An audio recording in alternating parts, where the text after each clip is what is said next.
ونعوذ بالله من شرور أنفسنا وسيئات أعمالنا. من يهده الله فلا مضل له، ومن يضلل فلا هادي له. وأشهد أن لا إله إلا الله وحده لا شريك له، وأشهد أن محمدا عبده ورسوله. يا أيها الذين آمنوا اتقوا الله حق تقاته ولا تموتن إلا وأنتم مسلمون. يا أيها الناس اتقوا ربكم الذي خلقكم من نفس واحدة، وخلق منها زوجها، وبث منهما رجالا كثيرا ونساء.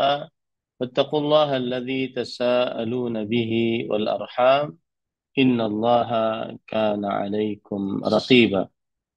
يا أيها الذين آمنوا اتقوا الله وقولوا قولا سديدا يصلح لكم أعمالكم ويغفر لكم ذنوبكم، ومن يطع الله ورسوله فقد فاز فوزا عظيما. أما بعد، فإن أصدق الحديث كتاب الله، وأحسن الهدي هدي محمد صلى الله عليه وعلى آله وسلم، وشر الأمور محدثاتها، وكل محدثة بدعة، وكل بدعة ضلالة، وكل ضلالة في النار.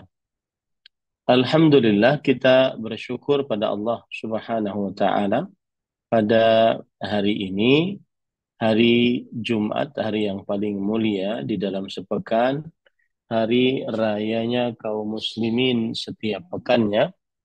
Kita dimudahkan oleh Allah Subhanahu wa Ta'ala untuk duduk bersama mengkaji kembali kitab Taujihat Islamiyah li Islahil Fardi wal Mujtama'. Bimbingan Islam untuk pribadi dan masyarakat. Yang ditulis oleh Fadilat Syekh Muhammad Jamil Zainu rahimahullahu ta'ala.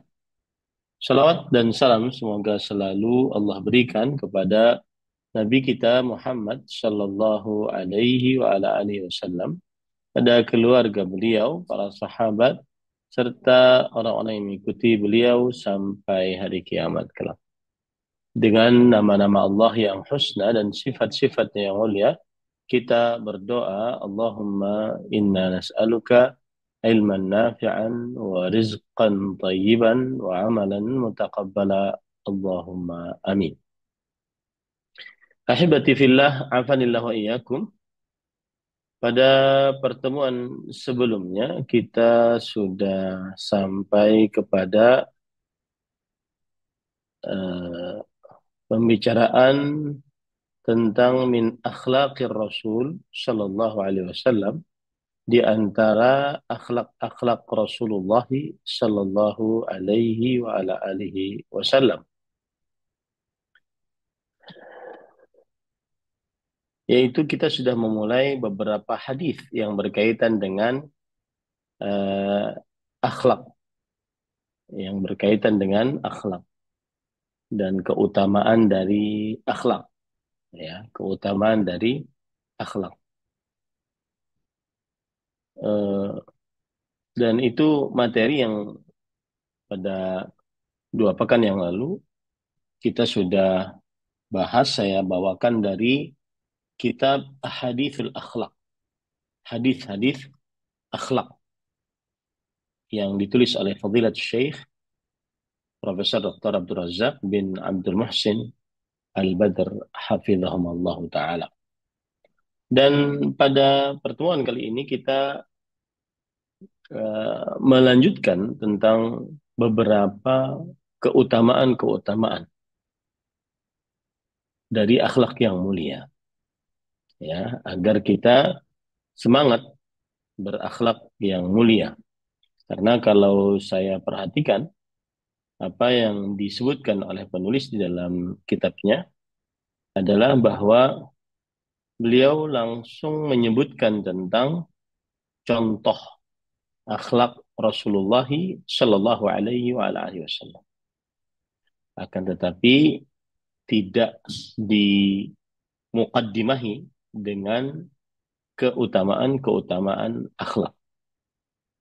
Maka oleh sebab itu saya menambahkan dengan hadis-hadis yang berkaitan dengan akhlak sehingga kita semangat untuk berakhlak yang mulia. Ahibati fillah, afanillah wa iyyakum, kaum muslimin yang saya cintai karena Allah, jamaah Bumiku Mengaji. Pada pertemuan sebelumnya kita sudah membahas beberapa hadis yang berkaitan dengan akhlak, ya, hadis yang berkaitan dengan akhlak. Nah, di sini ada tambahan-tambahan. Di antara keistimewaan akhlak yang mulia adalah orang yang berakhlak yang mulia, yang paling sempurna imannya. Sebagaimana hadis riwayat Imam Tirmidzi dari Abu Hurairah radhiyallahu anhu bahwa Rasulullah sallallahu alaihi wa alihi wasallam bersabda, "Akmalul mu'minina imanan ahsanuhum khuluqan." Orang-orang beriman yang paling sempurna imannya adalah yang paling baik akhlaknya. Kemudian Rasul Shallallahu Alaihi Wasallam selanjutnya bersabda, wa khairukum khairukum linisaihim. Dan sebaik-baik kalian adalah yang paling baik terhadap istri-istrinya. Seakan-akan di sini Rasulullah Shallallahu Alaihi Wasallam ingin memberitahukan kepada kita bahwa termasuk dari akhlak yang mulia adalah berbuat baik kepada istri. Termasuk dari akhlak yang mulia adalah bermuasyarah bil ma'ruf kepada istri. Kemudian juga dalam lafaz yang lain, wa altafuhum bi ahli. Orang yang paling sempurna imannya adalah orang beriman yang paling baik akhlaknya dan paling lembut terhadap istrinya.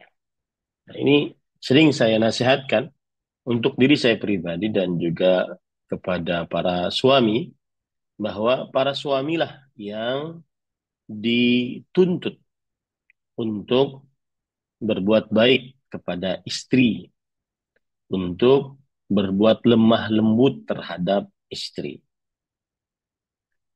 Pada ikhwan yang dirahmati oleh Allah, di sini ada penjelasan dari Al-Imam Al-Munawi.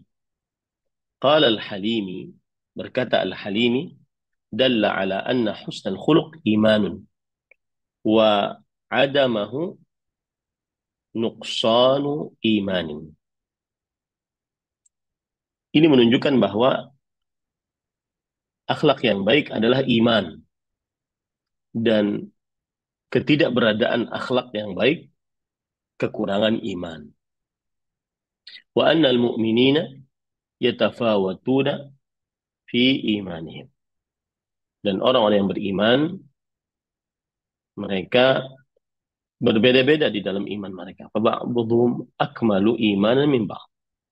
Sebagian mereka lebih sempurna daripada iman yang lainnya. Wa min thamma kana al-Mustafa sallallahu alaihi wa sallam ahsanan nasi khuluqan liqaunihi akmaluhum imanan. Dan dari sinilah Nabi kita Muhammad sallallahu alaihi wasallam, Nabi yang terpilih, adalah makhluk manusia yang paling baik akhlaknya karena beliau adalah yang paling sempurna imannya. Kemudian pada ikhwan yang dirahmati oleh Allah, keistimewaan dari akhlak yang mulia juga adalah bahwa Rasulullah sallallahu alaihi wasallam menjamin sebuah rumah bagi yang paling tinggi di dalam surga bagi yang paling baik akhlaknya. Dari Abu Daud, ya, diriwayatkan oleh Abu Umamah Al-Bahili radhiyallahu anhu, Rasulullah sallallahu alaihi wasallam bersabda, "Ana za'imun." Aku menjamin di baitin fi rabadil jannah liman taraka al-mira'a wa in kana muhiqqan, dengan sebuah rumah di kebun surga bagi siapa yang meninggalkan perdebatan meskipun dia adalah dalam pihak yang benar. Wa bi baitin fi wasatil jannah liman taraka al-kadhiba wa in kana mazahan. Dan aku menjamin sebuah rumah di tengah surga bagi siapa yang meninggalkan dusta meskipun dalam keadaan bercanda. Wa bi baitin fi a'lal jannah liman hassana khuluqah. Dan sebuah rumah di surga yang paling tinggi bagi siapa yang baik akhlaknya. Hadis riwayat Imam Abu Dawud. Nah, ini menunjukkan bahwa keutamaan akhlak yang baik akan menghantarkan yang memiliki akhlak yang baik tersebut ke dalam surga yang paling tinggi. Dan kita tahu bahwa likulli likullin darajat mimma amil. Setiap orang akan mendapatkan derajat di dalam surga dari apa yang telah dia perbuat dari amal ibadah. Dalam hadis ini Nabi Muhammad SAW menjelaskan bahwa siapa yang baik akhlaknya, maka dia akan mendapatkan sebuah rumah di surga yang paling tinggi. Dan Imam Ibnu Qayyim Al-Jauziyah rahimahullah menyebutkan dalam kitab Madarijus Salikin, "Faja'ala al-baita al-'ulwiyya jazaan li'a'la al-maqamati tsalatsa." Maka Allah Subhanahu wa taala menjadikan rumah yang paling tinggi adalah tempat untuk kedudukan yang paling tinggi dari tiga orang tersebut. Wahiyya husnul khuluq. Dan itu dimiliki bagi yang baik akhlaknya. Bagi yang baik akhlaknya. Kemudian para ikhwan dirahmati oleh Allah Subhanahu wa taala, wal awsat li awsatih. Dan yang pertengahan untuk yang pertengahan. Bahwa tarkul kadzib, yaitu dia meninggalkan uh, dusta. Wal adna li adna. Dan rumah yang paling rendah, yang paling rendahnya. Bahwa tarkul mumarat wa in kana ma'ahu haq. Yaitu meninggalkan perdebatan meskipun bersamanya kebenaran. Wala raiba anna husnal khuluq mustamilun ala hadza kullih. Subhanallah. Dan tidak diragukan lagi kata Imam Al-Qayyim rahimahullah bahwa akhlak yang baik mencakup tiga perkara ini. Yaitu akhlak yang baik termasuk di dalamnya meninggalkan dusta. Akhlak yang baik termasuk di dalamnya tidak bertengkar, tidak suka berdebat, tidak suka bertikai, dan seterusnya. Kemudian, pada ikhwan yang dirahmati oleh Allah Subhanahu wa taala, termasuk keistimewaan akhlak yang baik adalah seseorang dengan akhlak yang baik akan menghapuskan dosa-dosa. Akhlak yang baik akan menghapuskan dosa-dosa. Sebagaimana hadis riwayat Imam Tirmidzi dari Abu Dzar radhiyallahu an, beliau bercerita, qala li Rasulullah sallallahu alaihi wasallam, ittaqillaha haitsu ma kunt wa atbi'is sayyi'ata al-hasanata tamhuha wa khaliqin nas bi khuluqin hasan. Bertakwalah kepada Allah dimanapun engkau berada. Ikutilah dosa dengan amal-amal saleh. Maka amal-amal saleh tersebut akan menghapus dosa. Dan salah satu amal saleh yang sangat luar biasa adalah berakhlaklah yang baik kepada manusia. Nah, ini pada ikhwan yang dirahmati oleh Allah, keistimewaan akhlak yang baik, yaitu termasuk di dalamnya menghapuskan dosa. Termasuk di dalamnya adalah menghapuskan dosa. Kemudian, pada ikhwan yang dirahmati oleh Allah Subhanahu wa taala.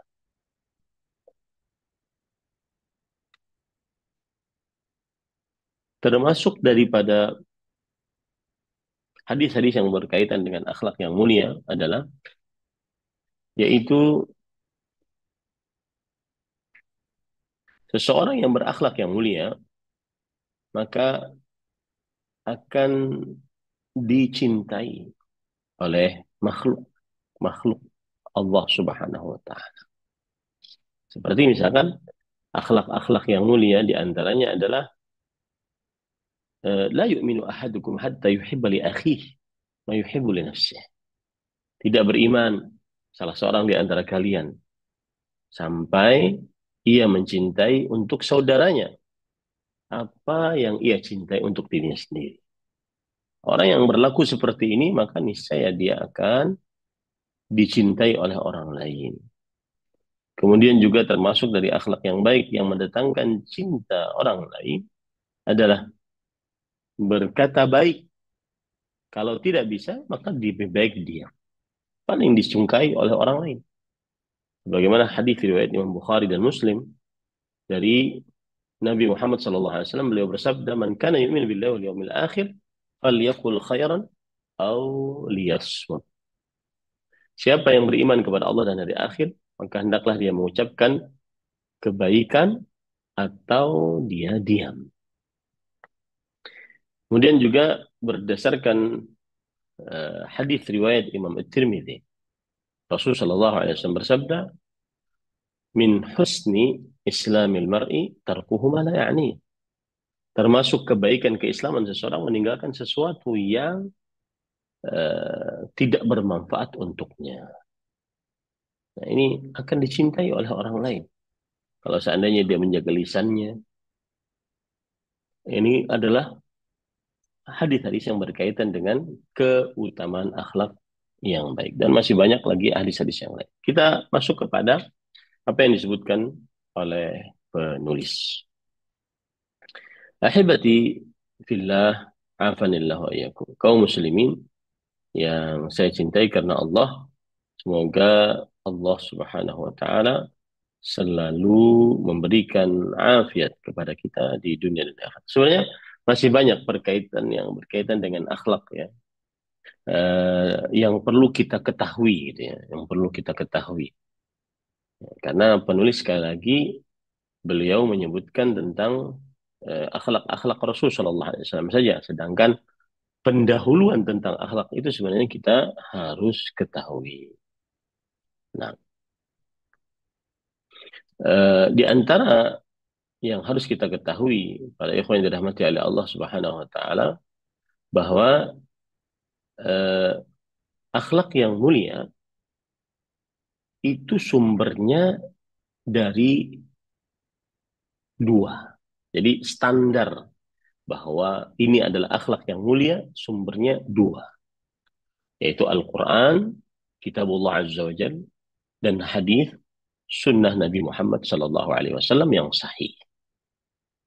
Nah ini para ikhwan yang dirahmati Allah. Jadi Al-Quran adalah sumber referensi pertama untuk akhlak.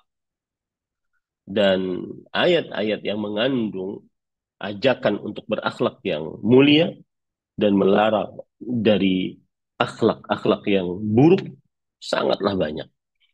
Seperti misalkan dalam surah An-Nahl ayat 90, "Inna Allah ya'muru bil adli wa ihsan wa ita'i dzil qurba wa yanha 'anil fahsya'i wal munkar wal baghi la'allakum tadhakkarun." Sesungguhnya Allah memerintahkan kalian untuk berbuat adil. Ini akhlak yang mulia. Kemudian berbuat ihsan. Ihsan itu bukan hanya sekedar berbuat, tetapi berbuat yang maksimal. Ihsan.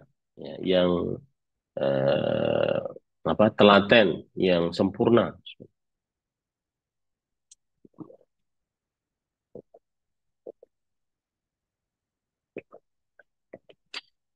Baik. Kemudian dan memberi kepada eh, fakir miskin yang kerabat. Kemudian mencegah dari perbuatan fahsya dan mungkar dan kezaliman. Allah memberikan nasihat kepada kalian agar kalian mengingatnya. Nah, ini termasuk dari ayat yang memberitahukan tentang akhlak yang mulia. Ya, akhlak yang mulia. Eh, oleh karena itulah Aisyah radhiyallahu anha ketika mensifati Rasulullah sallallahu alaihi wasallam tentang akhlaknya, beliau mengatakan fa inna khuluqa Nabiyillahi sallallahu alaihi wasallam kana al-Qur'an. Sebagaimana hadis riwayat Muslim, sesungguhnya akhlak Nabi Muhammad sallallahu alaihi wasallam adalah Al-Qur'an.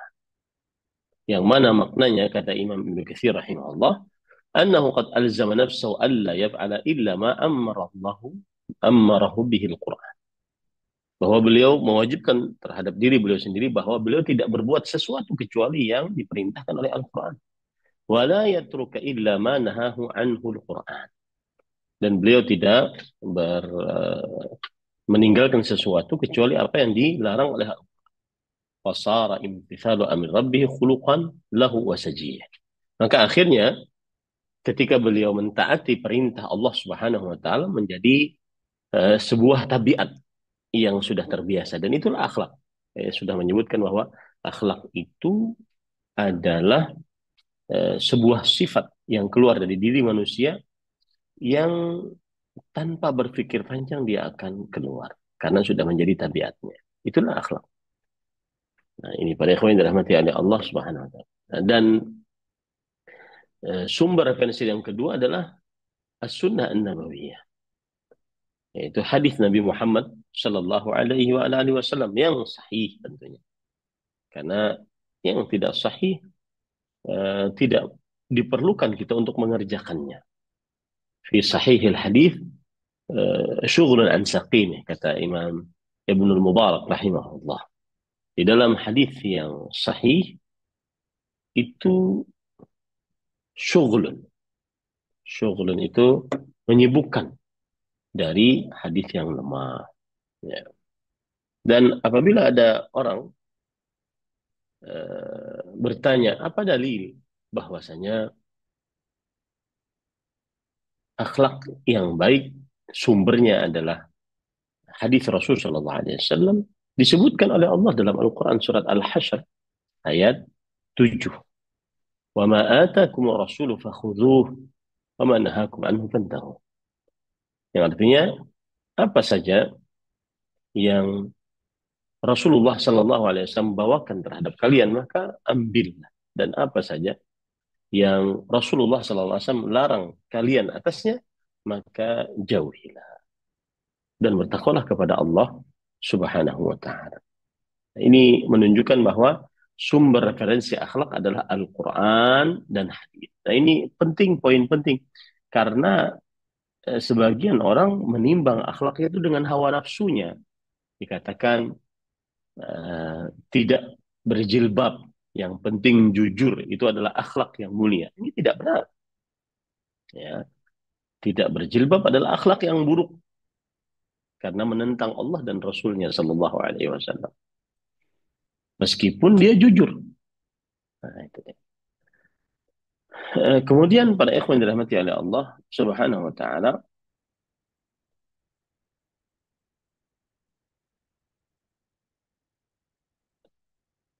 nah ini juga penting untuk membantah tentang sebuah apa ya, pernyataan bahwa al-akhlak nisbiyah. Yang namanya akhlak itu adalah relatif. Nah, ini di didengang-dengungkan oleh orang-orang ateis, oleh orang-orang yang hanya memandang dengan panca indera, ya. Mereka menganggap bahwa akhlak itu relatif. Bahkan sebagian mereka mengatakan berdusta boleh-boleh saja pada suatu keadaan. Yang menunjukkan bahwasanya akhlak itu relatif. Nah, pada ikhwan yang dirahmati oleh Allah Subhanahu wa taala, eh, salah satu sebab mereka berpendapat demikian adalah bahwa mereka menamai akhlak dengan nama-nama yang sangat banyak. Seperti misalkan as-suluk al-insani, artinya sifat manusia. Kemudian yang kedua adalah mereka menjadikan, ini yang kita katakan tadi, sumber referensi dari akhlak adalah mafahimun nas, apa yang dipahami oleh manusia. Maka kita katakan itu tidak benar. Karena sumber referensi akhlak adalah Al-Quran dan hadis. Yang ketiga adalah mereka bersandar bahwa akhlak yang mulia itu adalah berdasarkan perasaan mereka, pemikiran mereka. Ya. Jadi itulah yang dijadikan sebagai ukuran bagi mereka. Ini akhlak yang mulia kalau perasaannya baik. Kalau perasaannya buruk menjadi akhlak yang buruk. Nah, ini tidak benar. Karena perasaan satu orang dengan yang lainnya berbeda-beda. Nah, ini pada ikhwan yang dirahmati oleh Allah. Ini penting, makanya saya katakan tadi, salah satu poin penting yang harus kita bahas adalah yaitu masadiril akhlak al-islamiyah. Sumber referensi akhlak Islam. Dan tidak ada sumber referensi akhlak Islam kecuali Al-Quran dan hadis Rasul Sallallahu Alaihi Wasallam.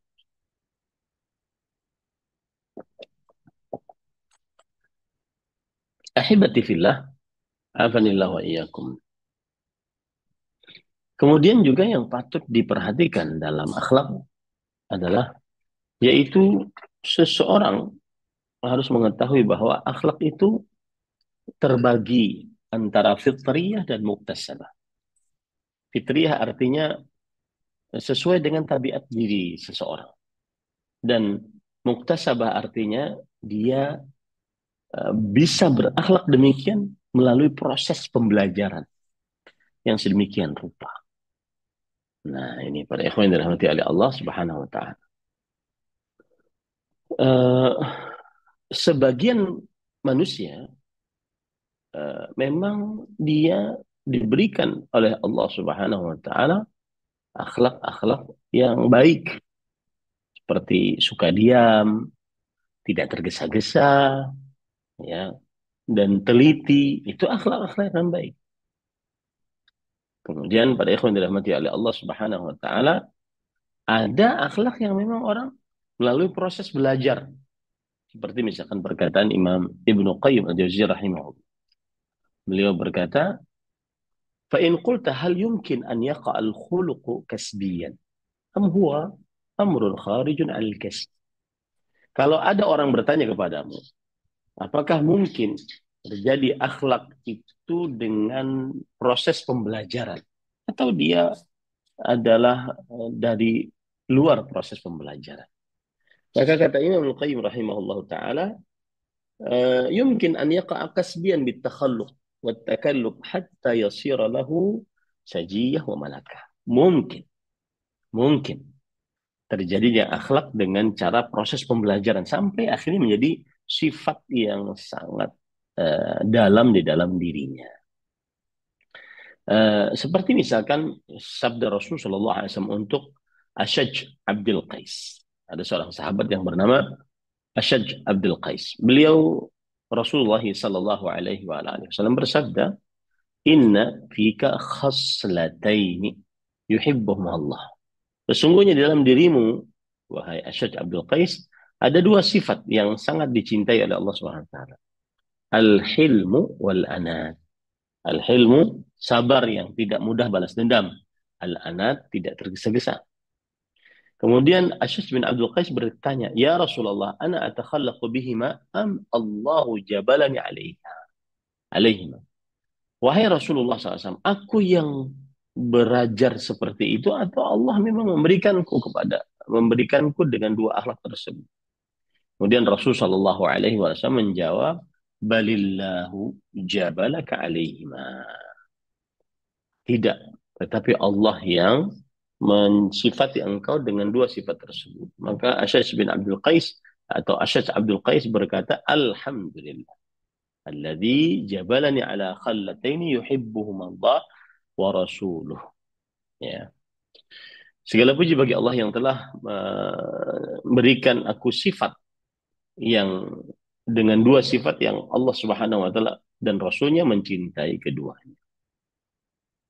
Ini menunjukkan bahwa ada akhlak yang merupakan tabiat dia, ada akhlak yang merupakan dia melalui proses pembelajaran.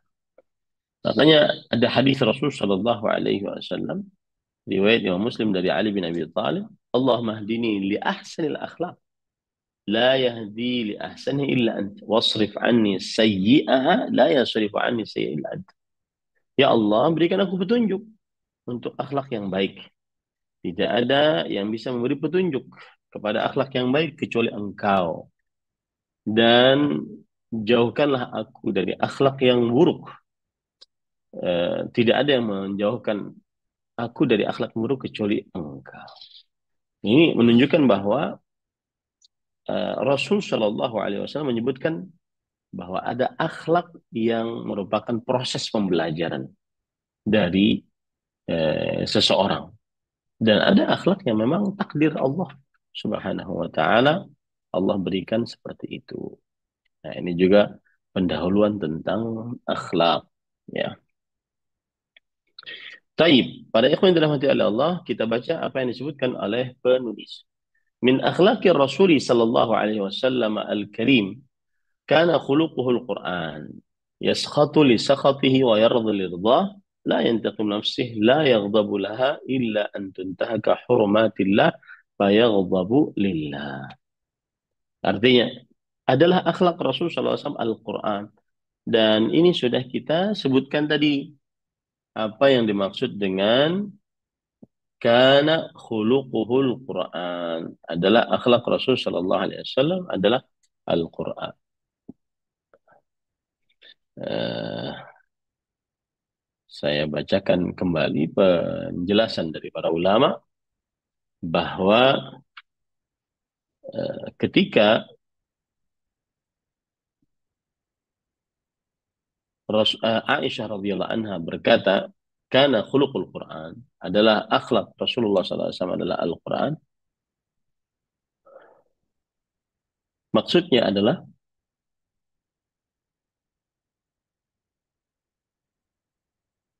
kata Imam Nawawi rahimahullah, al-amal bihi wal wuquf 'inda hududih wat ta'addub bi adabih wal i'tibar bi amthalihi wa qasasih wa tadabburih wa husn tilawatih. Yang dimaksud dengan bahwa Rasul Shallallahu Alaihi Wasallam adalah akhlaknya Al-Quran, yaitu beliau mengamalkan Al-Quran dan beliau senantiasa berdiri tegak, tidak melampaui batasan-batasan terlarang dari Al-Quran. Beliau senantiasa beradab dengan adabnya Al-Quran dan beliau senantiasa mengambil pelajaran dari kisah-kisah yang ada dalam Al-Quran dan beliau senantiasa be, apa namanya membaca dengan baik Al-Quran tersebut. Nah, ini penjelasan Imam An-Nawawi rahimahullah dalam kitab beliau Al-Minhaj Syarah Nawawi Sahih Muslim. Di sana ada penjelasan lain dari Al-Hafidh Ibn Rajab dalam kitab beliau Jami'ul Ulum wal Hikam. Yani annahu kana yata'addaw bi adabih, yatakhallaq bi akhlaqih. Adalah beliau senantiasa beradab dengan adabnya Al-Quran, berakhlak dengan akhlaknya Al-Quran. Fama madahul Quran kana fihi ridha, wa ma dzamahu Al-Quran kana fihi sakhatah. Apa saja yang dipuji oleh Al-Quran, maka beliau senantiasa meridainya. Apa saja yang dicela oleh Al-Quran, maka beliau senantiasa mencelanya. Ya, mencelanya. Karena disebutkan oleh Ibn Rajab Al-Hambali, dan beliau ahli hadis, karena khuluqul Quran yarda li ridha wa yaskhatu li sakhatih. Adalah beliau akhlaknya Al-Quran. Beliau ridha dengan apa yang diridhai oleh Al-Quran dan beliau murka dengan apa yang dimurkai oleh Al-Quran. Nah, nah ini beberapa perkataan para ulama rahimahullahu taala tentang kana khuluquhul Quran. Nah, kemudian para ikhwah, termasuk daripada akhlak Rasulullah SAW adalah la yantaqimul nafsih. Beliau tidak membalas dendam untuk diri beliau. Wala yaghdabu laha, dan beliau tidak marah untuk diri beliau. Kapan beliau marah? Antun tahaka hurmatillah fayaghdabu lillah. Beliau marah ketika direndahkan hal-hal yang terhormat di sisi Allah Subhanahu wa taala. Maka akhirnya Rasulullah SAW murka atas hal tersebut karena Allah Subhanahu wa taala. Nah, ini akhlak Rasulullah SAW. Dan para ikhwan yang dirahmati oleh Allah Subhanahu wa taala, saya nasihatkan di sini memaafkan di dunia atas kesalahan orang lain lebih besar pahalanya dibandingkan menuntut balas di akhirat. Gitu ya. Memaafkan di dunia dari kesalahan orang lain, maka lebih besar pahalanya dibandingkan menuntut balas di akhirat. Bagian orang kan ada suka mendiamkan kesalahan orang lain, tapi dalam hatinya mendendam. Awas nanti di akhirat saya tuntut kamu. Nah, tapi di dunia dia diam. Ini lebih baik dan termasuk akhlak yang mulia. Memaafkan di dunia eh, lebih besar pahalanya dibandingkan menuntut balas di akhirat. Apa dalilnya? Allah Subhanahu wa taala berfirman di dalam Al-Qur'an surat Ali Imran ayat 133. Wasari'u ila maghfiratin min rabbikum wa jannatin arduha as-samawati wal ardu uiddat lil muttaqin. Dan bersegeralah kalian kepada ampunan dari Rabb kalian dan kepada surga yang luasnya seluas langit dan bumi yang disediakan untuk orang yang bertakwa. Siapa yang bertakwa? Alladzina yunfiquna fis sarra wad dhar. Yang menafkahkan hartanya baik di waktu lapang ataupun sempit. Wal kadhiminal ghaidha wal 'afina 'anil nas wallahu yuhibbul muhsinin. Dan orang-orang yang menahan amarahnya dan memaafkan kesalahan orang lain. Allah menyukai orang-orang yang berbuat kebajikan. Lihat di dalam ayat ini. Orang-orang yang bertakwa yang dijanjikan surga yang luasnya seluas langit dan bumi adalah yang menahan amarah dan memaafkan kesalahan orang lain. Makanya saya katakan tadi, memaafkan kesalahan orang lain lebih besar pahalanya dibandingkan menuntut balas di akhirat. Ya. Nah, wa kana sallallahu alaihi wasallam asdaqan nas lahjatan wa awfahum zimmatan. Nah, ini adalah Rasul sallallahu alaihi wasallam orang yang paling jujur pembicaraannya. Nah, para ikhwah yang dirahmati oleh Allah Subhanahu wa taala, kalau kita berbicara tentang al-akhlaq al-mahmudah, al-akhlaq yang terpuji, ya, maka para ikhwah yang dirahmati oleh Allah Subhanahu wa taala, termasuk akhlak yang terpuji adalah jujur, berkata jujur. Dan saya sering menasihati para santri saya katakan al-mu'min la yakdzib, orang beriman tidak berdusta. Itu jadi modal hidup bagi seorang muslim.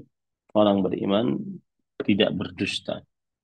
Kalau salah, ngaku salah. Tapi jangan berdusta. Ya, jangan berdusta. Nah, para ikhwah yang dirahmati oleh Allah Subhanahu wa taala, di sini disebutkan oleh Rasul, oleh penulis, karena Nabi sallallahu alaihi wasallam asdaquhum lahjatan.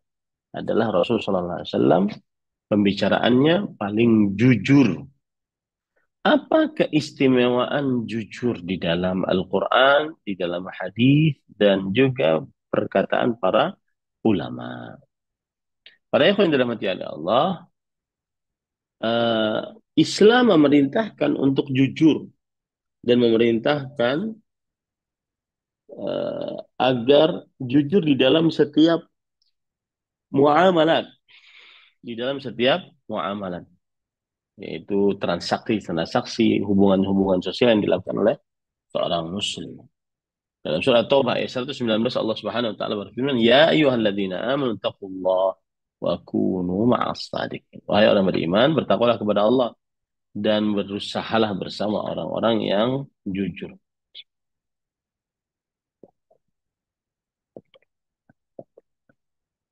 Berkata Imam Ibnu Katsir pada ayat ini, "Usduqu," berkata jujurlah, "walzamus sidqa," dan selalulah eh, melazimi kejujuran.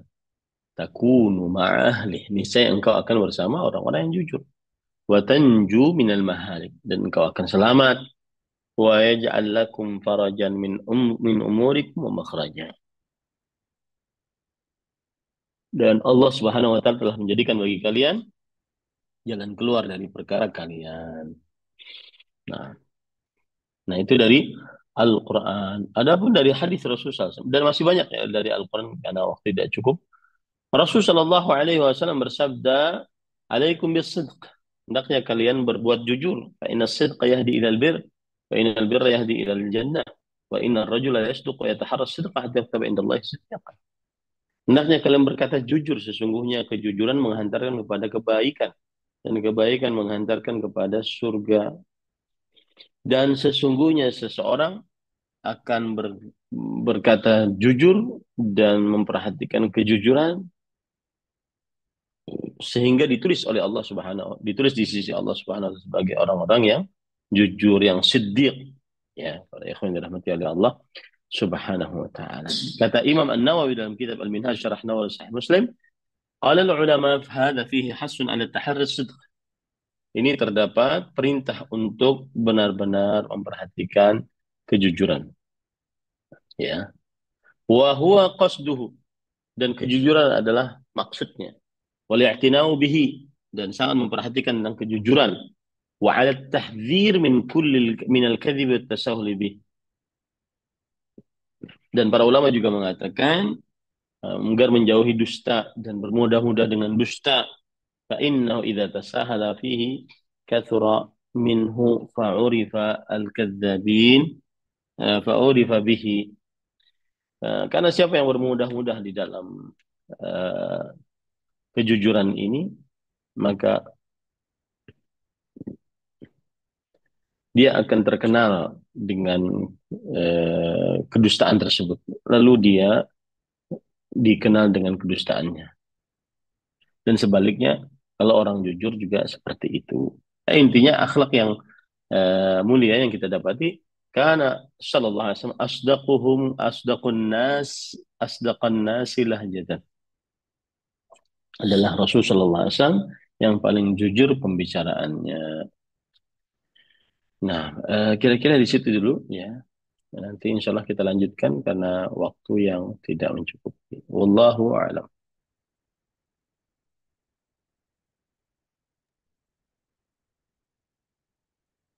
Nah, suara. Alhamdulillah, telah kita simak bersama-sama pemaparan ilmu dari Ustaz. Semoga bisa kita pahami dengan baik dan bisa kita praktekkan juga dalam keseharian. Amin. Baik para jemaah yang semoga dimuliakan oleh Allah Subhanahu wa taala. Kita masuk ke sesi tanya jawab. Kami berikan beberapa menit untuk kita bisa tanya jawab bersama Ustaz. Kira-kira berapa menit Ustaz yang diberikan oleh Ustaz? Silakan, ada mungkin 2, 3, 4, 5 pertanyaan bisa. Baik, Ustaz. Baik, para jemaah yang ingin bertanya kepada Ustaz bisa menekan tombol raise hand untuk kami persilakan bertanya langsung kepada Ustadz, atau jika ingin menuliskannya bisa dikirimkan kepada kami untuk nanti kami bacakan. Baik, di sini sudah ada Abi Yahya yang angkat. Silakan Abi Yahya.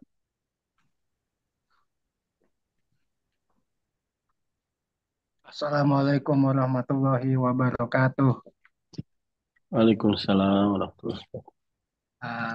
Ustadz, saya mau tanya tentang hadis tadi, min husni islamil mar'i tarkuhu ma la yaknihi, apa yaknihi dengan ain, Ustadz? Nah, Itu ini saja. pelajaran bahasa atau gimana nih? Apa supaya apa? Ini Supaya pelajaran nggak ketukar ininya, apa yaknihi, apa? Saya belum belum belum apa belum hafal hadis itu. Takut ketukar Ya, aja itunya, Ustaz. pakai ya, Oh, Hamzah Ustaz ya berarti. enggak pakai ain. Ma Ain. la ya'ni. Oh. Dari kalimat ana ya'ni yang artinya bermanfaat, yakni bermanfaat untuk dia atau tidak.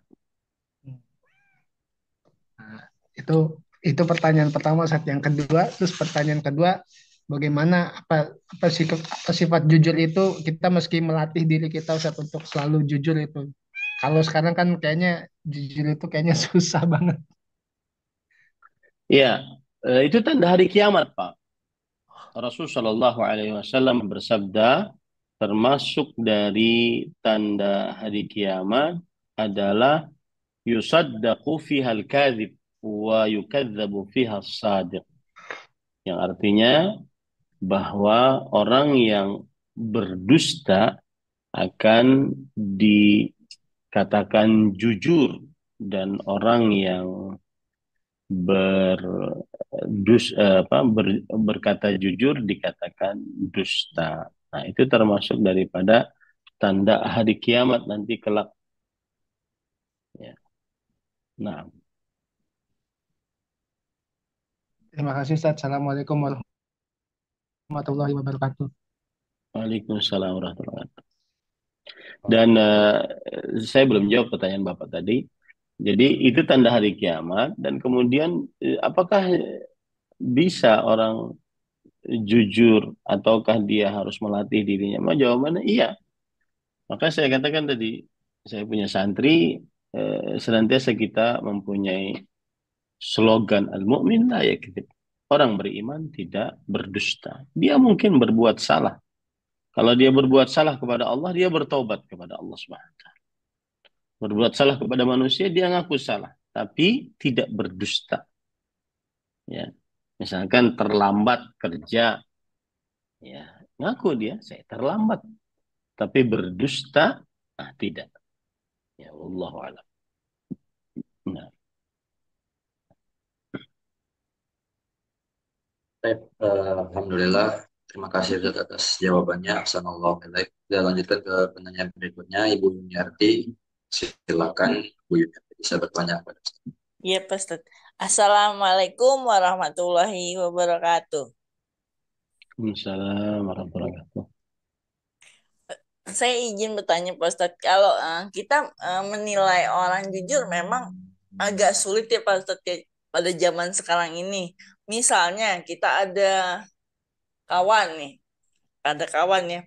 yang beberapa 10 tahun kita percaya, Pak Ustadz, karena dari pembicaraannya sepertinya jujur.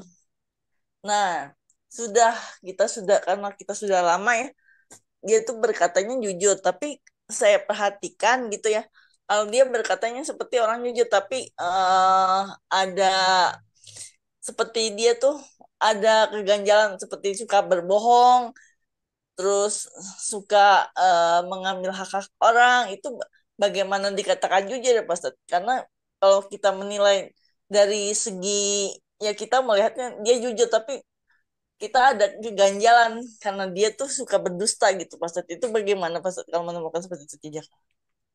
Bismillah, alhamdulillah, wassalatu wassalamu ala rasulillah wa ala alihi wa ashabihi wa man wala amma ba'd.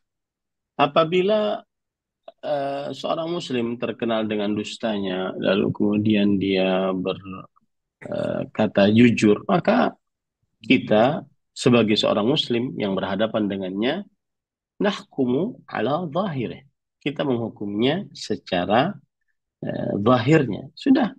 Ketika kita lihat dia berkata jujur, tetapi mungkin kebiasaannya dusta, maka kita menghukumi secara zahirnya. Adapun dia punya rahasia-rahasia, Allahu a'lam. Nah, karena nanti itu akan membuat kita akhirnya jadi bersuudzon kepada orang lain. Nahkumu annas ala zahirihi. Kita menghukumi manusia di atas lahiriah. Nah, Baik, jazakallah khairan Ustaz atas jawabannya. Kita lanjutkan ke pertanyaan berikutnya. Namun Mohon maaf Ustaz, pertanyaannya di luar tema. Nah, bacakan. Ini juga Silakan. sampai ada seorang perempuan yang dia melakukan perzinahan dengan laki-laki dan berakibat si perempuan ini menjadi hamil. Kemudian si laki-laki bertanggung jawab dengan menikahkan si perempuan. Namun akad nikahnya dilakukan ketika perempuan sedang hamil. Apakah akad nikahnya sah atau tidak secara pandangan Islam? Bismillah, alhamdulillah, wassalatu wassalamu ala rasulillah wa ala alihi wa ashabihi wa man walah amma ba'd. Hukum menikahi wanita yang sedang hamil dan kehamilannya hasil dari perzinahannya, maka wallahu alam akadnya tidak sah. Dan ini mazhab Maliki dan mazhab Hambali. Dan mazhab Hanafi dan Syafi'i memperbolehkan nikah hamil dari zina karena tidak ada kehormatan bagi air mani zina.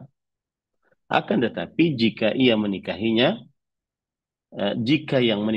selain yang menzinahinya, maka tidak halal baginya untuk digauli sampai melahirkan. Nah, ini pendapat dari mazhab Hanafi dan Syafi'i. Tapi saya lebih condong kepada pendapat mazhab Maliki dan Hambali bahwa tidak sah akad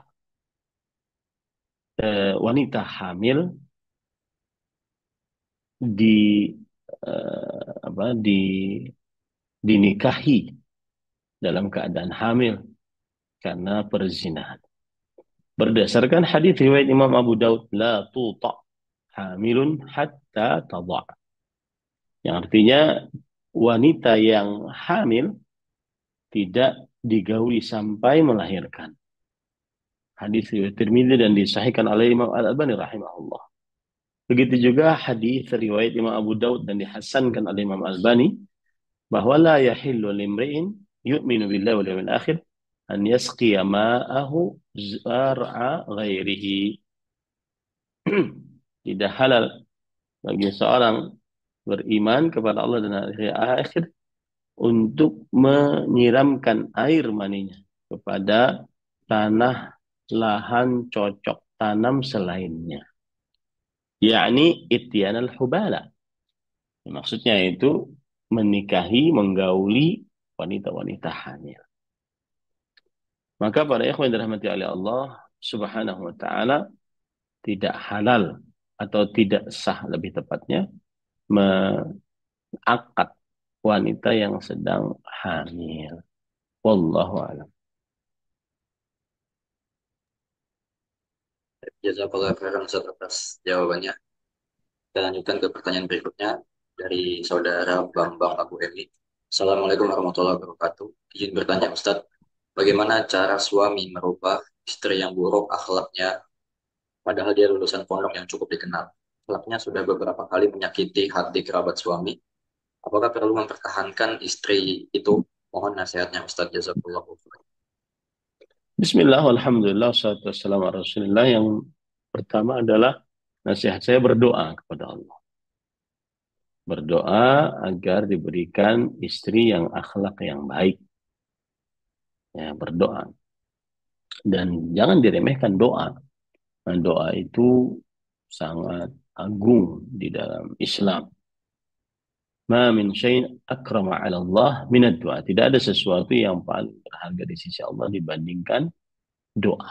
Maka berdoalah kepada Allah. Yang kedua, nasihati sang istri tentang akhlak-akhlak yang buruk agar jangan melakukannya.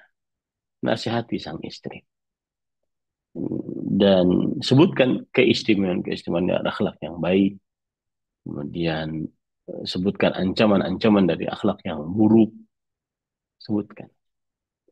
Kemudian yang ketiga adalah berikan contoh teladan agar sang istri bisa mencontoh suaminya. Dan pengalaman bahwa si istri sangat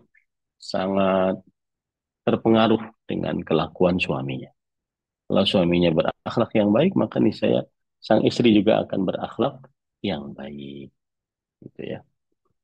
Kemudian apakah saya mencerainya? Maka ini tergantung si suami ingin mencerai atau tidak. Kalau seandainya dia melihat ada potensi istri masih bisa berubah, kemudian juga melihat ada anak-anaknya yang sangat memerlukan ibunya, maka pada saat itu hendaknya dia tidak menjadikan opsi cerai selalu di dalam opsi yang pertama. Wallahu a'lam. Nah, Baik. Jazakallah khairan Ustaz atas jawabannya. Kita lanjutkan pertanyaan berikutnya dari Umu Firly yang sudah angkat tangan di sini. Kami persilakan Umu Firly bisa bertanya kepada Ustaz. nah, Iya, Ustaz. Tayyib. Bismillah. Assalamualaikum warahmatullahi wabarakatuh. Barakallahu fiik. ya fiikum. Eh, izin bertanya masih terkait yang pertanyaan sebelumnya tentang sah atau tidaknya sebuah perkawinan, Ustaz. Seperti ini, Ustaz. Ketika ada seorang suami seperti itu yang sudah menjatuhkan talak ketika talak bain seperti itu, dan mereka sudah melakukan perceraian, di mana mereka itu kalau tidak salah ya Ustadz bisa rujuk ketika istrinya sudah menikah kembali dengan orang lain dan bercerai seperti itu bisa baru menikah lagi dengan suami pertama.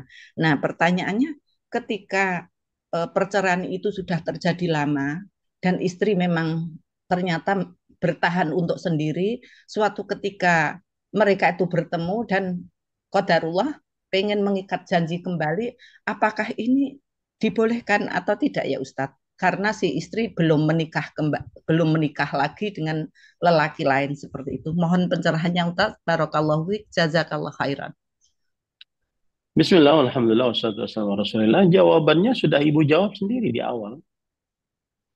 Bahwa jika memang sudah benar-benar jatuh talak bain kubra, maka sang istri tidak boleh dirujuk oleh suami sampai sang istri menikah kepada suami yang lain dan merasakan lezatnya berhubungan badan dengan suami yang lain tersebut. Dan jika dengan suami yang lain ini akhirnya sang istri juga cerai, baru bisa digauli setelah masa iddah. Wallahu a'lam. Maksud anak gini Ustadz, si istri itu pasca bercerai dengan suami yang pertama tidak pernah menikah kembali. Namun suatu ketika sudah 10 tahun lamanya bertemu dengan mantan suaminya, terus qadarullah pengen mengikat janji kembali dengan pernikahan seperti itu, Ustaz. Sudah saya jawab tadi, Bu. Kalau dia talak bain kubro, tidak Ya. boleh menikah Oh, iya. dengan yang ibu tidak paham yang mana. Yang Kalau dia talak bain kubro 3 kali, ya, kemudian dia sudah talak bain kubro, tidak boleh menikah sampai si istri tersebut menikah dengan mau 100 tahun berpisah dengan suami enggak, bukan ukuran. oh, iya, Yang Ustaz. penting dia menikah dengan laki-laki lain, itu syarat dari syariat Islam. Bukan urusannya nggak ketemu 10 tahun, 20 tahun. Urusannya adalah si istri tersebut wajib menikah dengan laki-laki lain. Iya. Itu ibu tahu sebabnya. Itu adalah pelajaran keras dari syariat agar jangan bermudah-mudah talak. Bukan hanya sekedar urusan rahim sudah bersih, bukan. Iya. Agar jangan bermudah-mudah cerai. Nah, Oh iya, Ustaz. Iya, ya paham Ustaz. Barakallahu fiik, jazakallah khairan. alhamdulillah atas pahamnya. Nah, Baik, jazakallah khairan wa sanallah ya. Terima kasih atas jawabannya Ustaz. Masih ada satu yang angkat tangan Ustaz. Boleh kita berikan kesempatan lagi? silakan. Abi Yahya silakan. Jika ingin bertanya lagi.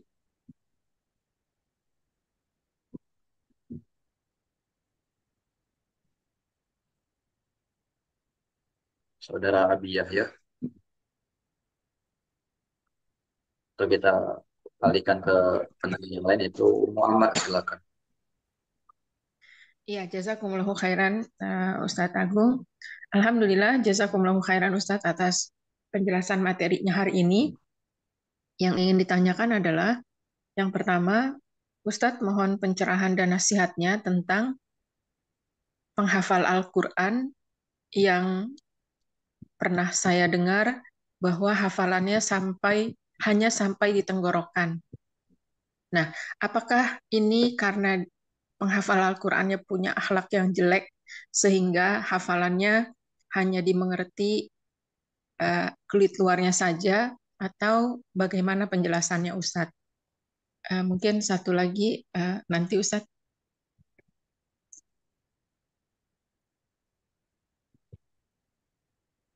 Halo, silakan Ibu.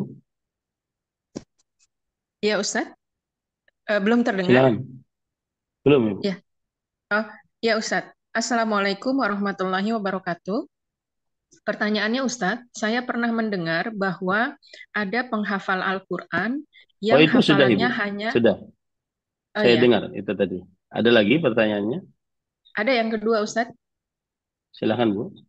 Ya, yang kedua adalah Ustadz mohon nasihatnya ketika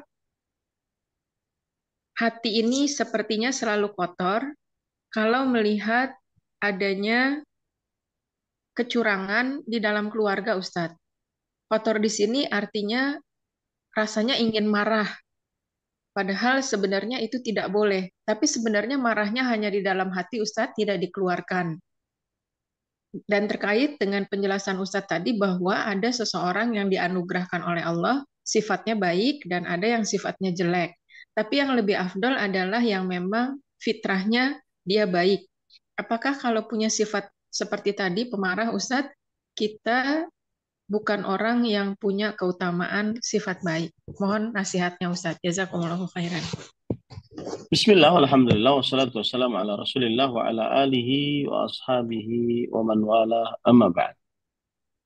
Yang pertama, yaitu berkaitan dengan hadis Rasulullah SAW riwayat Imam Tirmidzi dari Abdullah bin Mas'ud radhiyallahu anhu. Nabi Muhammad sallallahu alaihi wasallam bersabda, "Yakhruju fi akhir zaman qaumun ahdathul asnam, sufaha'ul ahlam, yaqra'una al-Qur'an, la yujawizu taraqiyahum, yaquluna min qawli khairil bariyah, yamruquna min ad-din kama yamruqu as-sahmu min ar-ramiyah." Akan keluar di akhir zaman suatu kaum yang masih muda umur dan mereka orang-orang yang kurang ilmu agama. Mereka membaca Al-Quran. Lihat ya Bu ya. Ilmu agama bukan hanya sekedar menghafal Al-Quran. Terutama di zaman sekarang. Kalau dulu dikatakan orang menghafal Quran itu bersama dengan arti-artinya dan juga tafsirannya. Sekarang enggak, cuma hafal Quran. Maka perlu dibarengi dengan mendalami bahasa Arab, kemudian membaca tafsir dari Al-Quran tersebut. Yaqra'ul Quran, membaca Al-Quran. Dan bacaannya tidak sampai ke tenggorokannya. Mereka mengucapkan dari ucapan manusia yang paling terbaik, yaitu hadis Rasul sallallahu alaihi wasallam. Mereka keluar dari agama sebagaimana melesatnya anak panah dari busurnya. Di dalam hadis ini Rasul sallallahu alaihi wasallam memberitahukan bahwa nanti di akhir zaman akan ada orang-orang yang mereka senantiasa membaca Al-Quran dan hafal Al-Quran, akan tetapi mereka tidak memahami apa yang ada di dalam Al-Quran. Karena mereka pertama masih muda, lalu setelah itu mereka akalnya belum kuat. Ya, karena yang dinamakan sufahaul ahlam, du'afaul uqul. Akalnya belum kuat karena masih muda tadi, belum banyak pengalaman hidup. mereka membaca Al-Quran, akan tetapi bacaan Al-Quran mereka itu tidak sampai kepada tenggorokan. Maksudnya adalah iman tidak masuk ke dalam kalbu mereka. Iman tidak masuk ke dalam kalbu mereka. Makanya akhirnya mereka keluar dari agama Islam dengan cepat. Tidak ada sesuatu apapun yang tertinggal. Seperti anak panah keluar dari busurnya. Sangat cepat.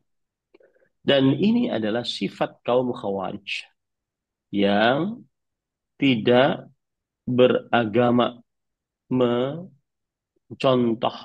para sahabat, para tabi'in, para tabi'ut tabi'in, dan para ulama. Ya, ini adalah sifat dari kaum Khawarij. Nah, yang dimaksud dengan hafal Quran atau membaca Al-Quran tapi tidak sampai kepada tenggorokan bukan berarti mereka di sini tercela menghafal Quran. Ya, ini jangan sampai dipahami seperti itu.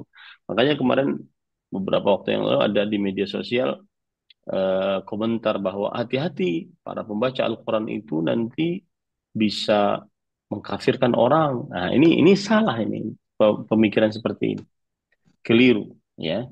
Jangan disalahkan menghafal Al-Qur'annya, akan tetapi disalahkan akidah khawarijnya yang suka mengkafirkan kaum muslimin, yang suka mengkafirkan pelaku dosa besar, yang hanya mengambil bagian dari agama, yaitu ancaman-ancaman atas dosa.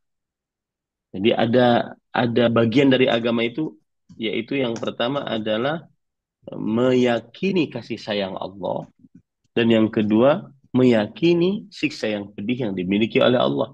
Nah, kaum Khawarij ini cuma mengambil dari satu bagian ini saja, meyakini dari pedihnya siksa Allah. Dia lupa bahwa Allah Subhanahu wa taala Maha Pengasih, Maha Penyayang.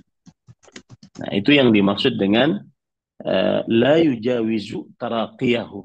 Bacaan Al-Quran mereka tidak masuk ke dalam, tidak melewati tenggorokan mereka. Maksudnya tidak masuk ke dalam kalbu mereka. Karena tidak memahaminya. Karena tidak memahaminya. Hanya dengan modal semangat saja. Makanya di dalam hadis yang lain Rasulullah SAW bahkan menyebutkan sifat kaum Khawarij, yaqtuluna ahlal Islam wa yada'una ahlal awthan. Mereka membunuh kaum muslimin dan bahkan meninggalkan orang-orang musyrik. Ya, maksudnya membiarkan orang-orang musyrik. Nah, ini para ikhwan yang dirahmati oleh Allah Subhanahu wa taala. Kemudian pertanyaan yang kedua tadi tentang tentang apa, Bu? Mohon maaf.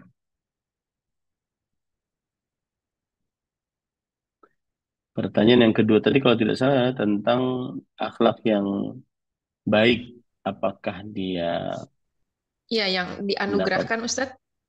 Yang satu ya, lagi yang berusaha. ya, ini jangan sampai keliru.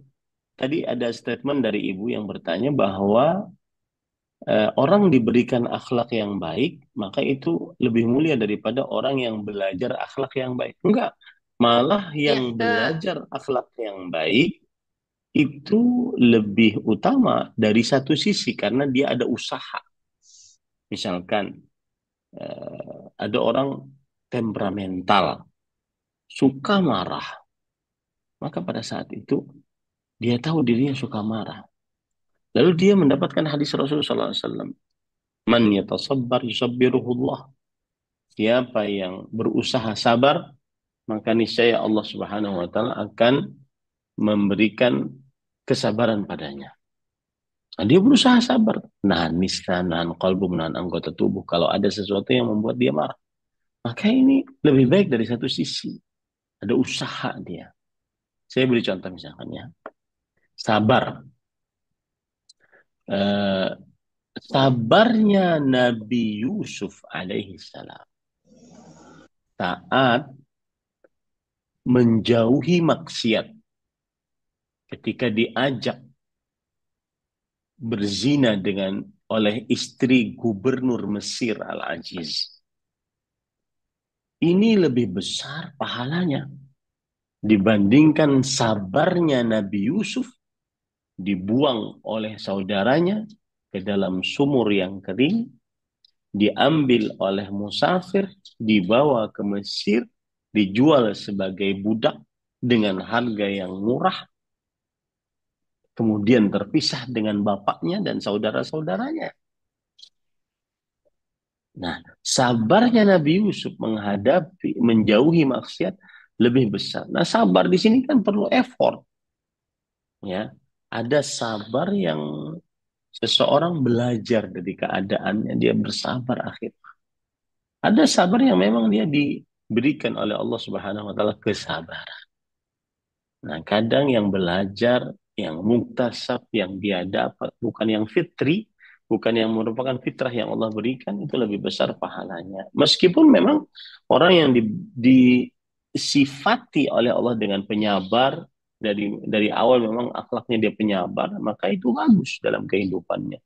Tapi bukan berarti secara mutlak lebih baik daripada yang pemarah kemudian dia berusaha bersabar. Wallahu a'lam. Nah,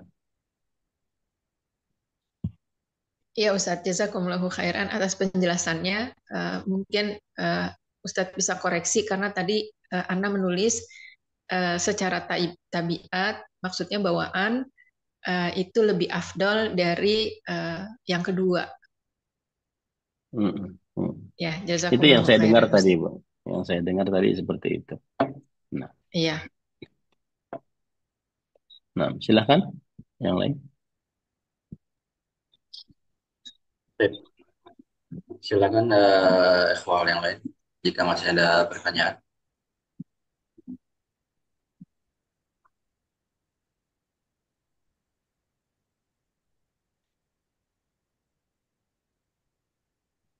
Jika tidak ada, dicukupkan. Nah,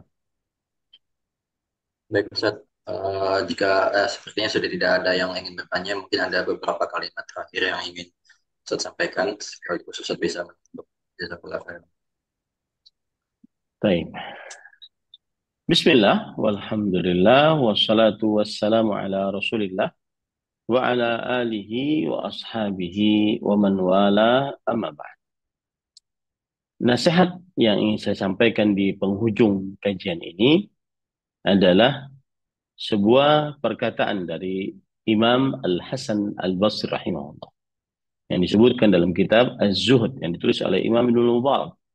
In kana ar-rajulu laqad jama'a al-Qur'ana wa ma yash'uru bihi jaruh.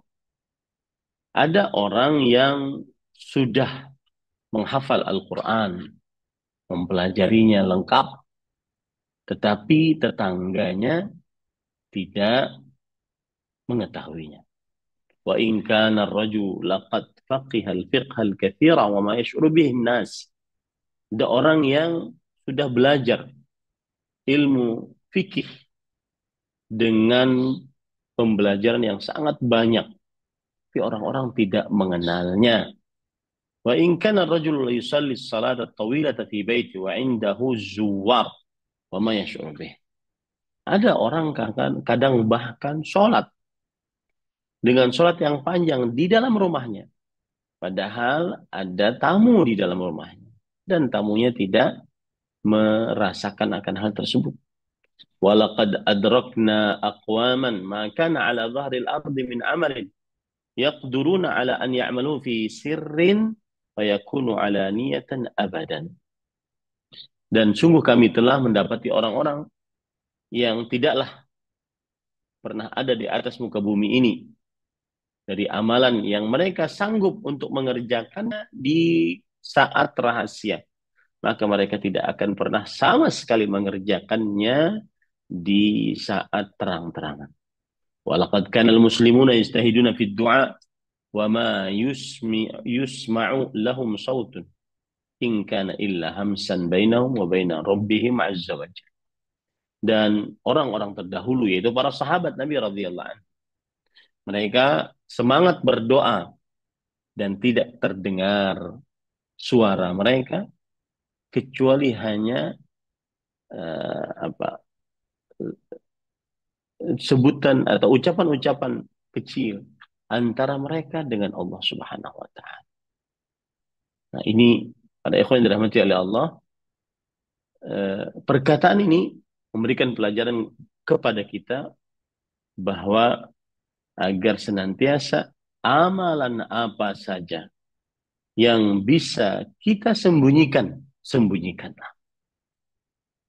Lebih baik daripada kita berterang-terangan saat mengamalkannya. Berkata Fadilat Syekh Profesor Dr. Abdul Razak bin Abdul Muhsin ketika mengomentari perkataan Al-Hasan Al-Basri tadi, wa asafa ala halina, alangkah sedihnya terhadap keadaan kita di zaman sekarang ini, di hadal zaman. Kam fa'alatil jawwalati bin nas, jawwalatu bin nasi min afa'il. Berapa banyak pengaruh HP-HP terhadap manusia fi tawthiqil a'mal, di dalam dokumentasi-dokumentasi saat beramal, wa ishariha, dan memperlihatkannya, menampakkannya, wa idhariha, wa tafakhur biha, dan lebih parah lagi kalau menyombongkannya, ya, membangga-banggakan dengannya. Wallahul musta'an. Hanya Allah tempat meminta pertolongan. Semoga kita lebih bisa menyembunyikan amal kita yang bisa memang kita sembunyikan, sembunyikanlah. Itu lebih afdal daripada kita mengerjakannya terang-terangan. Padahal bisa kita sembunyikan. Wassalamualaikum warahmatullahi wabarakatuh. Waalaikumsalam warahmatullahi wabarakatuh.